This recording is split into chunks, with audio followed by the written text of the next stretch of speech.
Kisah Pak Lebay Malang. Cerita dari daerah Sumatera Barat.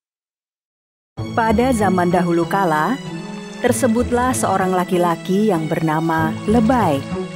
Pak Lebay, begitu orang-orang memanggilnya, memiliki kegemaran memancing. Sehari-hari, Pak Lebay tinggal di sebuah pondok sederhana yang dekat dengan sebuah sungai. Cerita Pak Lebay Malang berasal dari Provinsi Sumatera Barat. Provinsi yang beribu kota di Padang ini terkenal dengan ciri khas bangunan yang disebut rumah gadang. Di desa tempat Pak Lebay tinggal, sampan juga digunakan sebagai sarana transportasi sungai. Pekerjaan sehari-hari Pak Lebay adalah menangkap ikan. Pak Lebay menjual ikan yang ditangkapnya di sebuah pasar dekat sungai. Pak Lebay menangkap ikan dengan cara memancing. Seperti pagi tersebut, Pak Lebay pergi memancing ditemani anjing peliharaannya. Seorang tetangganya yang tinggal di hilir sungai mendatangi. Hai Lebay, bagaimana tangkapanmu hari ini? Belum seekor ikan pun aku dapatkan. Entah pada pergi kemana ikan-ikan itu. Ngomong-ngomong, besok pagi datanglah ke rumahku. Aku mengadakan pesta menyembelih kerbau. Aku akan memberimu 1 kepala kerbau. Wah, tentu saja aku mau datang. Terima kasih untuk undangannya. Tak lama setelah tetangganya yang di hilir pergi, datanglah tetangganya yang tinggal di hulu. Pak Lebay, jangan lupa besok pagi datang ke rumahku ya. Aku mengadakan pesta. Wah, pesta apa yang diadakan di rumahmu?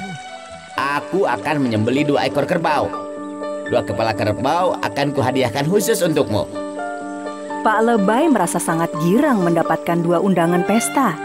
Karena itu, ketika mendapatkan seekor ikan, dia pun segera pulang. Tidak perlu mencari ikan banyak-banyak untuk dijual, cukup seekor ikan untuk makan hari itu. Keesokan paginya, Pak Lebay telah bersiap di atas sampannya, tapi dia tiba-tiba bingung. Kalau aku ke hulu, aku akan mendapatkan 2 kepala kerbau, tapi masakannya tidak terlalu enak. Kalau ke hilir, aku akan mendapatkan 1 kepala kerbau, tapi masakannya sangat enak. Untuk beberapa saat lamanya, Pak Lebay diam saja karena bingung mengambil keputusan. Lebih baik aku ke hulu. Meskipun masakannya tidak enak, tapi aku mendapatkan 2 kepala kerbau. Pak Lebay mendayung sampannya ke arah hulu.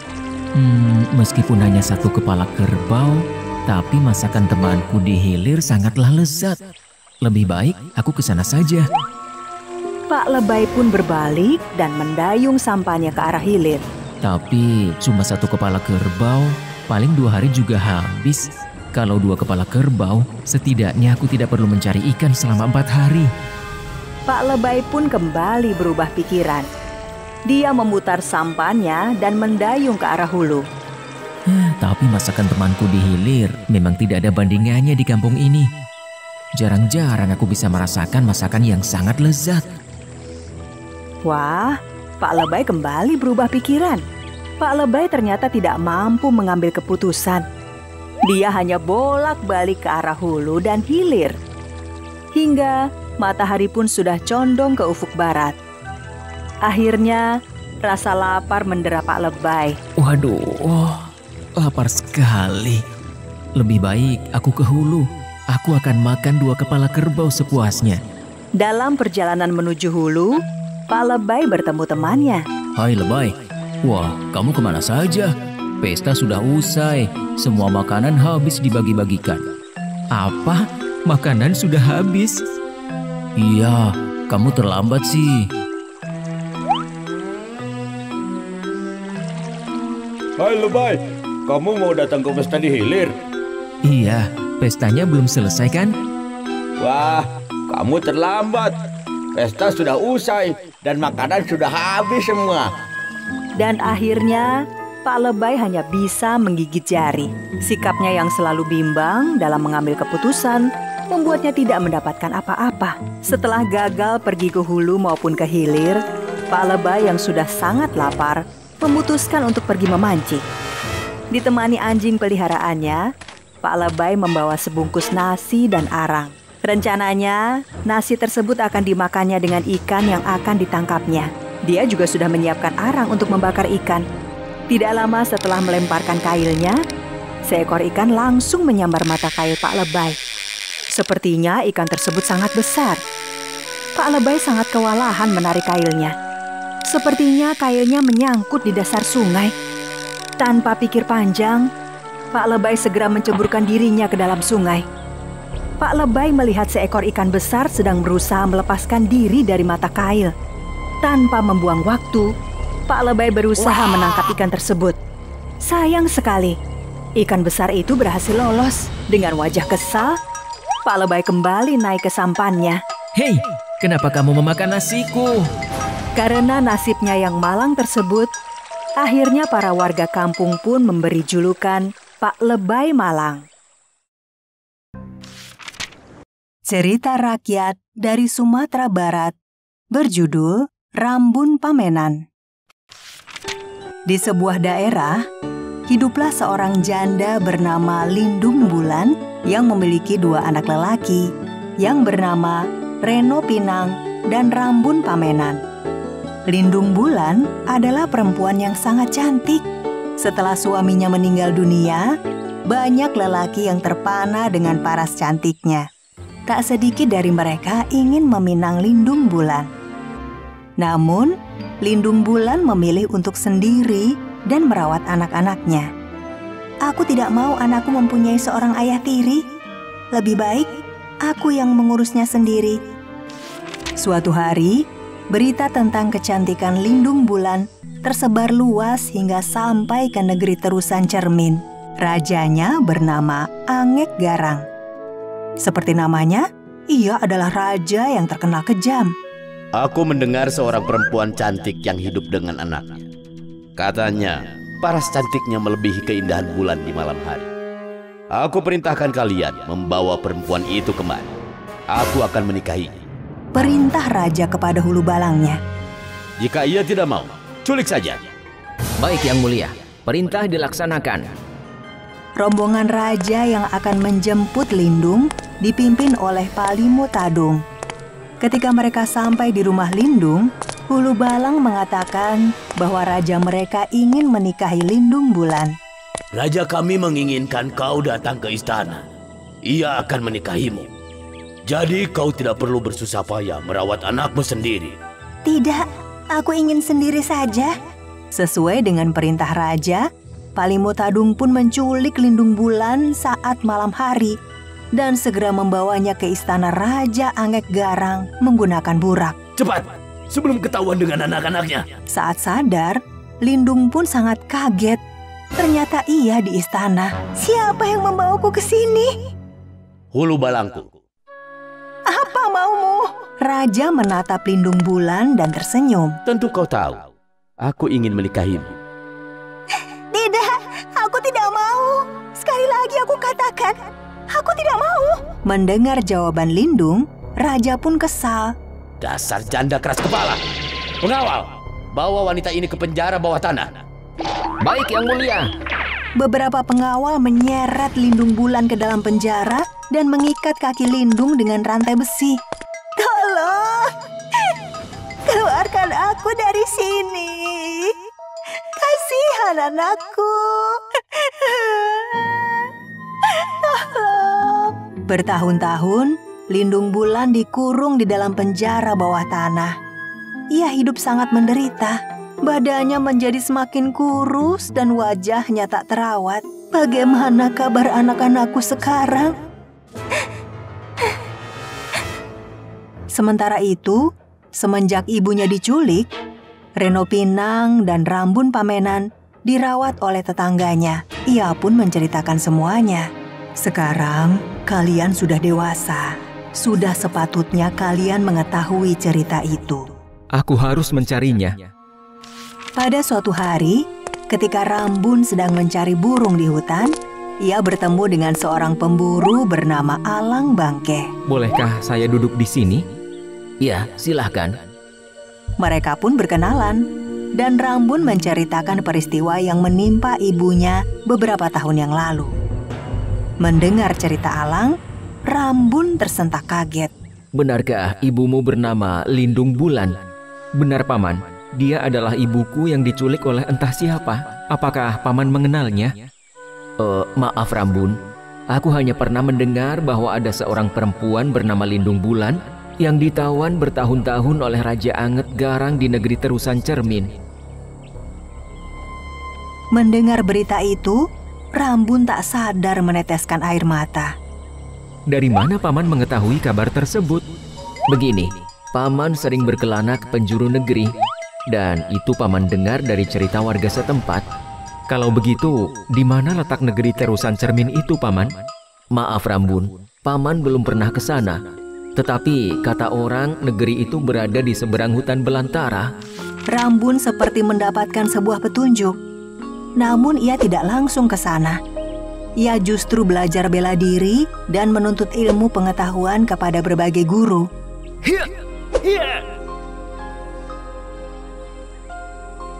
Melihat gerak-gerik Rambun, Reno pun penasaran. Hai adikku, aku lihat selama ini kau sangat sibuk. Apa yang sedang kau persiapkan? Rambun pun menceritakan kepada kakaknya tentang ibunya yang menjadi tawanan. Tapi perjalanan dan perjuanganmu itu akan sangat berat adikku. Dan itu membahayakanmu. Aku sudah mempersiapkannya, Kak. Kakak tidak perlu cemas. Baiklah, jika itu keinginanmu, kakak selalu mendoakanmu. Setelah semua dipersiapkan, Rambun berangkat untuk mencari letak negeri Terusan Cermin, tempat ibunya dipenjara.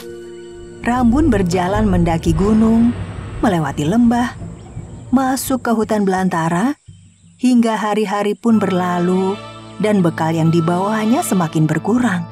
Suatu hari, Rambun jatuh sakit saat berada di tengah hutan belantara.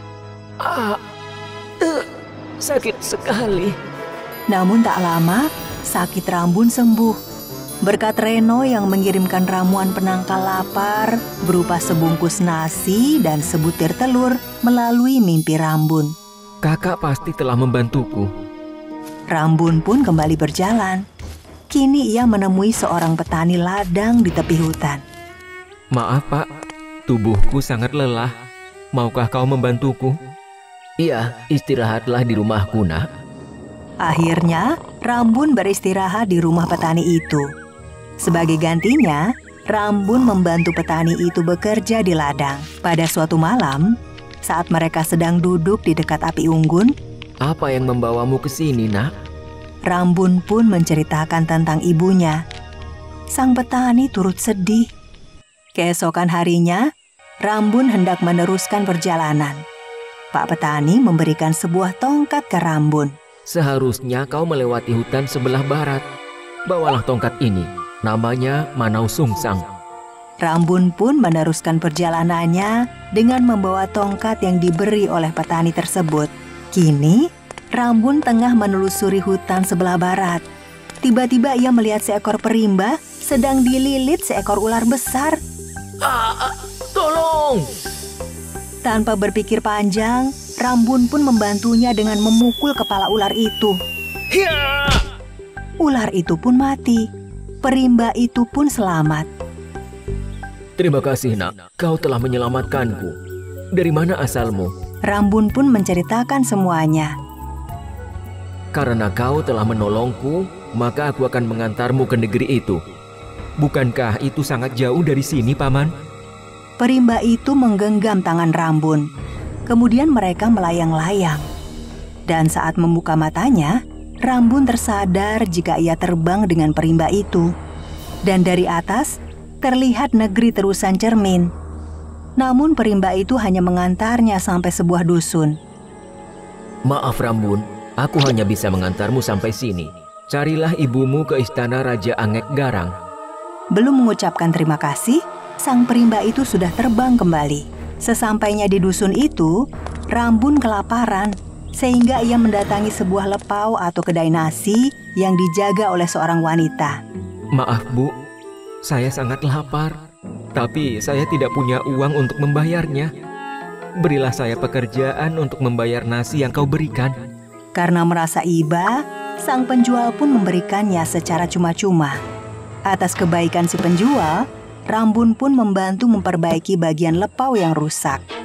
Mereka pun mengobrol, dan Rambun menceritakan tujuannya. Oh, wanita itu ibumu?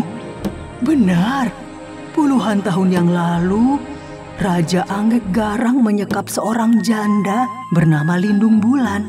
Aku semakin yakin bahwa ibuku pasti masih ada di sana. Aku harus membebaskannya. Terima kasih banyak, Bu.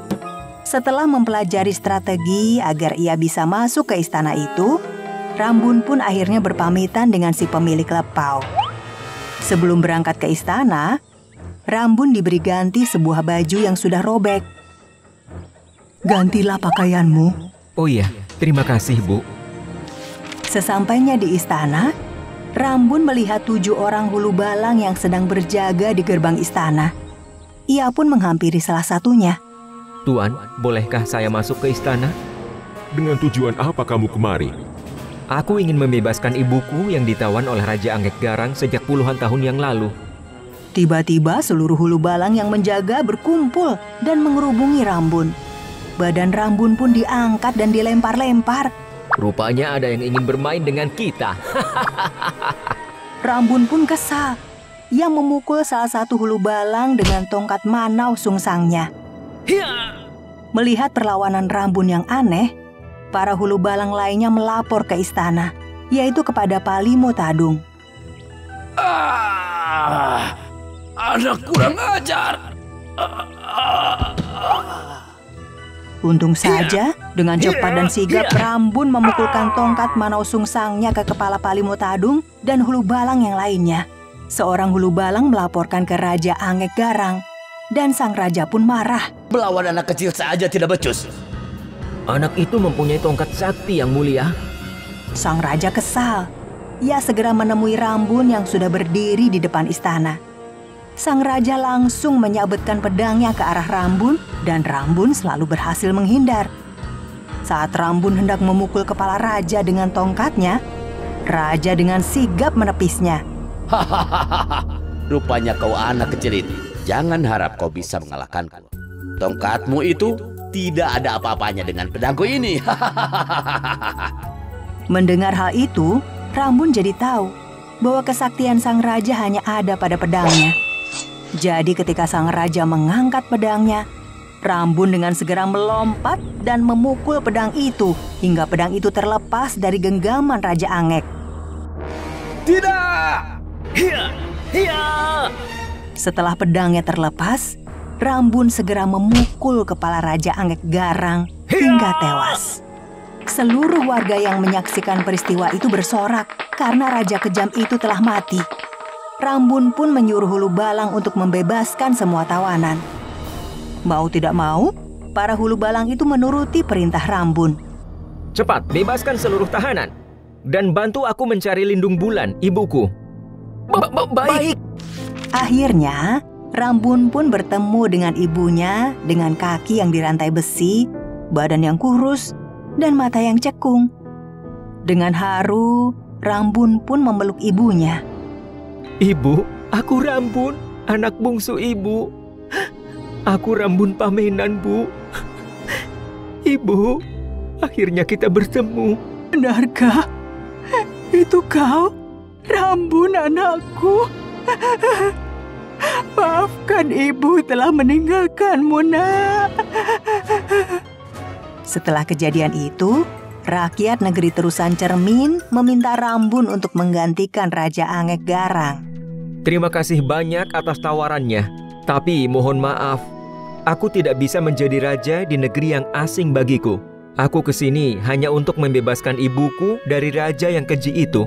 Rambun pun memilih pulang ke kampung halamannya bersama ibunya. Mereka berkumpul kembali bersama Reno Pinang. Asal-usul Danau Kembar. Kisah dari Provinsi Sumatera Barat. Danau Kembar merupakan jenis danau vulkanik yang telah berusia jutaan tahun. Danau yang menjadi salah satu objek wisata ini berada di kaki Gunung Talang, deretan bukit barisan yang membujur di Pulau Sumatera. Danau Kembar masuk ke dalam wilayah Kecamatan Lembah Gumanti, Kabupaten Solok, Provinsi Sumatera Barat. Meskipun merupakan danau vulkanik, Danau Kembar memiliki asal-usulnya yang masih diceritakan secara turun-temurun oleh masyarakat Solok. Alkisah, pada suatu waktu di masa yang lampau, tersebutlah seorang ahli pembuat papan yang bernama Niniak Gadang Bahan. Karena keahliannya tersebut, Niniak Gadang Bahan banyak mendapatkan pesanan dari warga kampungnya untuk membuat bahan. Kualitas papan buatan Niniak Gadang terkenal bagus karena dia mencarinya jauh di dalam hutan. Niniak Gadang memiliki sebuah kapak besar yang sangat tajam. Selain ahli dalam bidang pembuatan papan kayu, Niniak Gadang juga ahli dalam ilmu pencaksilat. Niniak Gadang melatih para pemuda di kampungnya belajar ilmu pencaksilat. Suatu hari, Niniak Gadang mendapatkan pesanan papan kayu yang berukuran besar. Untuk itu, dia pergi ke hutan yang berada di kaki Gunung Talang demi mendapatkan pohon yang berukuran besar. Dalam perjalanan ke hutan tersebut, Niniak Gadang tiba-tiba terkejut. Niniak Gadang yang terkejut kemudian melihat dari dekat batu besar yang ada di depannya. Siapa yang mengganggu perjalananku? Keluarlah, cepat!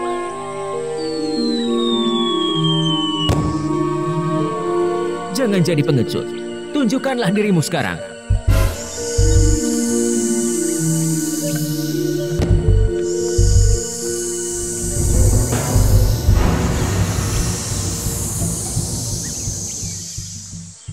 Hei ular, aku datang bukan untuk cari masalah denganmu. Kenapa kamu mengganggu perjalananku? Iya, benar juga. Kamu memang tidak cari masalah. Kalau begitu, kenapa kamu mengganggu perjalananku? Masalahnya adalah...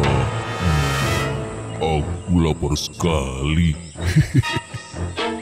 Aku tidak punya makanan untukmu. Siapa juga yang minta makan sama kamu? Jadi, apa maksudmu mengganggu perjalananku? Maksudku adalah... aku akan memakanmu. Meskipun tua, tapi kamu sepertinya lumayan juga untuk mengganjal perutku ini. Hei, kamu pikir kamu bisa mengalahkanku dengan pisau dapurmu itu? Jika kau memang bisa mengalahkanku, maka aku bersedia menjadi makananmu. Nah, gitu dong. Berani sekali kau mempermainkanku. Hei, ular! Rasakan ini!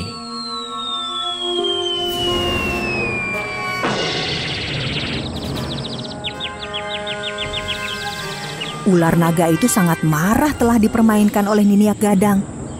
Dengan segenap kekuatannya, ular naga itu menyerang Niniak Gadang. Niniak Gadang tidak tinggal diam. Dengan jurus-jurus silat dan kapaknya yang tajam, dia juga menyerang ular naga raksasa itu. Pertarungan Niniak Gadang melawan ular naga raksasa itu berlangsung dengan sengit hingga beberapa lamanya.